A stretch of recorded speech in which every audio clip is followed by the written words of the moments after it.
this is Srimati and I'm here with Rachel Elnaugh, and we are talking about all sorts of exciting things, including Rachel's new book and the model that she's come up with, which is called the 7 Circles of Influence. Yeah, that's right. Just tell me a bit more about it, Rachel. Yeah, well, the 7 Circles of Influence have really come about through me looking at my own personal brand, because I was famous for creating a company, Red Letter Days, and then I totally migrated to a business which is all around my passion for helping entrepreneurs on their journey. And now my personal brand is actually probably bigger than the brand that I created and I put 16 years into.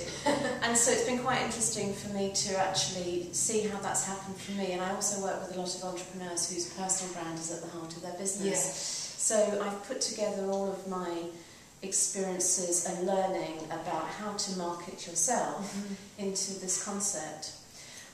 So really the 7 circles, in the first circle is really you at the heart of it. So about how you create a really powerful central core that stands for something, that has passion, because the stronger your brand at the heart of it, the more people that you will attract, and the more that you, I wouldn't say be controversial, but the stronger your message, the more powerful the effect. In other words, the more authentic and the more unique you are to what really turns you on.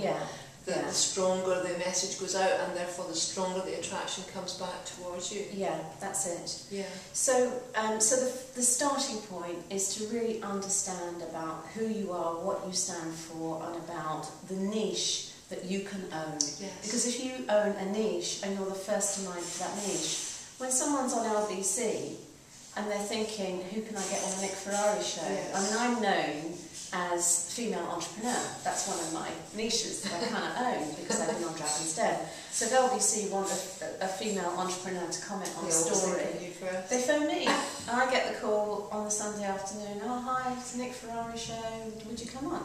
So if you get known for that niche, it's very powerful because you can get into media and you become the first to mind when they want someone on television, or want someone to speak at an event. You know, or when someone wants to buy a book on the subject. So owning a niche is at the heart of it, and that comes from working from your passion. The next circle is your inner circle, and that's really the people that you attract who are the closest to you. They are your closest collaborators, they're your affiliates. And really the marketing around that is aligning yourself to people whose networks are aligned to yours. A bit like we're doing. Talking to each other. And for example with Nick Williams, he's got his Inspired Entrepreneurs Network. So if you're aligned to people who've got tribes who are similar to yours, it's a very effective way of marketing because it's a cross-pollination. That's right. And then the next circle from that is the circle of transformation. And this is really, the kind of key word for this circle is advocacy. Because these are people who you've transformed their lives, so maybe they've been on one of your courses, maybe they've done some one-to-one work with you, and these are people whose lives you've changed through having helped them. And the importance of that circle is that is your marketing department, because these advocates are going to be out there. Word of mouthing, like mad. Telling the world about you, raving about you, and they're the kind of people who will come to your rescue if someone's writing about you on a blog.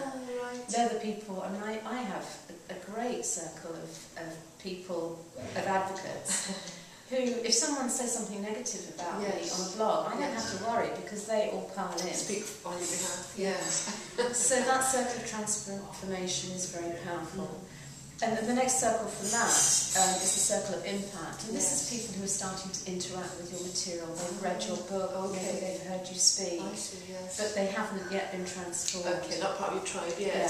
So all these things are kind of stepping stones taking people closer to you, because if you can create the stepping stones through the circles, which make it easier for people to get closer and closer to closer, the more you can add value and the more revenue you can generate from the relationship.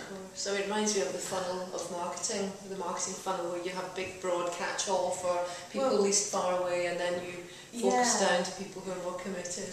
The thing about those kind of silos, which is a very American and quite masculine way of marketing, they sort of say, if you can get 2,000 people in a room, you're going to be able to get 20 people to sign up. So it's about quantity, whereas what I'm saying is about quality. I like it. Yeah. So it's about building a tribe that really resonates with your brand, that you can draw closer and closer and closer, but also you're building the size of the circle all the time. And it's organic, isn't it? And it's not so pushy. It's about it's very being feminine, very authentic, magnetic way of marketing. Yeah. So outside of the circle of impact is the circle of contact, which is where you're just starting to actually capture people's details, so that you're actually you can communicate with them, but you can also market to them. Outside of that is the circle of communication, where you're using social media like Twitter and blogging to actually start a conversation where people are actually dealing with you direct. Because the outer circle is the circle of reputation. And typically reputations are formed through third parties. So what people they've heard about you from someone else, what people have read about you in the media. So that is the kind of weaker circle, because you're allowing third parties to form the opinions. So it's the most superficial, therefore, and the most removed from your authentic form. So using social media to actually allow people to interact with the real you is a really key part, and then actually capturing those people in some kind of contact database, and then creating the products that allow them to go deeper, and then deeper still transforming their lives, and then they become part of your inner circle where you collaborate. So you're creating the stepping stones to allow people to get closer and closer to your brand, and you're kind of in control of the process, because you're being authentic. That's the safety thing that's the elegance of the whole thing, isn't it? It's like we can relax. It's a relief, isn't it? We don't have to go out there posturing and gesturing and performing. It is actually we perform, but in an authentic way. We give expression to ourselves in an authentic way. So really, it's about being a leader of a tribe. And there's a great book by Seth Godin called Tribes. And which, I mean, that's a really interesting book. So I've kind of merged a lot of different themes to create these seven circles. And so bringing in classic marketing techniques, but for each circle there's different marketing is more powerful at different stages of the circle, because trying to parachute people straight into coming on a 5-day workshop, it just doesn't work. It's much easier if you're drawing people through those processes and making it easier for people to get closer into you. And that's when your value increases as well. So where can people find details of this? Have you got a website? Yeah, I've got a website, of course. My website is rachelelnaugh.com. And the one-day workshops start in March. So the first one is on the 3rd of March. So it'll be really interesting to see who assembles for that first workshop. That sounds really great. Look forward to it. Thank you.